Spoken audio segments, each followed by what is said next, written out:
بسم الله الرحمن الرحيم أفمن يعلم أنما أنزل إليك من ربك الحق كمن هو أعمى إنما يتذكر أولو الألباب الذين يوفون بعهد الله ولا ينقضون الميثاق والذين يصلون ما أمر الله به أن يوصل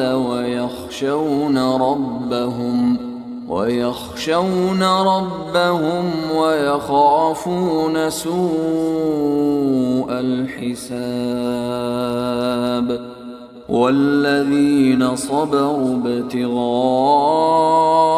وجه ربهم وأقاموا الصلاة وأنفقوا مما رزقناهم سرا وعلانية ويدرؤون بالحسنة السيئة أولئك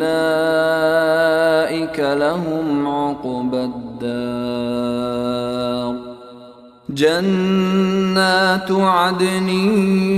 يدخلونها ومن صلح من آبائهم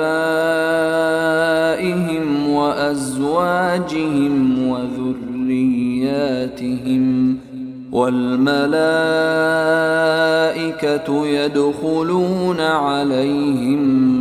من كل باب سلام عليكم